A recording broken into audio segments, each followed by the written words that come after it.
Goa governor advocate P S ശ്രീധരൻപിള്ളയാണ് നമുക്കൊപ്പം. ഈ ദുരന്ത ഭൂമി സന്ദർശിക്കാനായി അദ്ദേഹം എത്തിയതാണ്. വളരെ ദാരുണമായൊരു സംഭവമാണ്. എന്താണ് അങ്ങനെ? നമ്മുടെ കേരളം മാത്രമല്ല, ഇന്ത്യ കണ്ട ഏറ്റവും വലിയ ദുരന്തങ്ങളൊന്നാണിത്.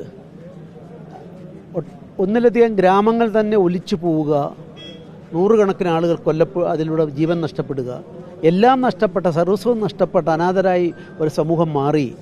ഏറ്റവും നല്ല എല്ലാവരും ഇഷ്ടപ്പെട്ടിരുന്ന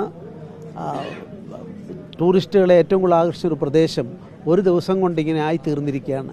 ഇടുത്തി പോലെ നിബന്ധിച്ച ഈ ദുരന്തത്തിൽ എല്ലാവർക്കും വേണ്ട ആശ്വാസം പകർന്നു നൽകാൻ, അവരെ പുനരധിവസിപ്പിക്കാനുള്ള ശ്രമത്തിൽ രാജ്യം ഒറ്റക്കെട്ടായി ഇതിനോടൊപ്പം ഉണ്ടാകും. അതുകൊണ്ടാണ് ഇന്നലെ ഗോവയിലെ മുഖ്യമന്ത്രി തന്നെ ഞാൻ സംസാരിച്ച ശേഷം എല്ലാവരും സഹായവും പ്രഖ്യാപിച്ചത്.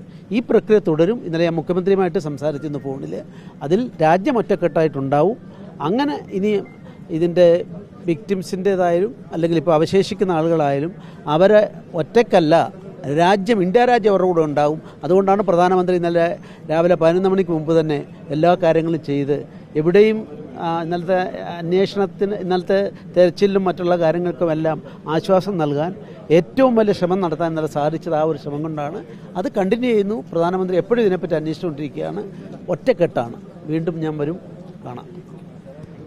രാജ്യം കണ്ട സമാനതകളില്ലാത്ത ദുരന്തമാണ് ഈ മുണ്ടക്കൈയിലും ചൂരൽമലയിലും ഉണ്ടായതെന്നാണ് ഗോവ ഗവർണർ പി എസ് ശ്രീധരൻപിള്ളയുടെ പ്രതികരണത്തിലൂടെ നമുക്ക് വ്യക്തമാകുന്നത്.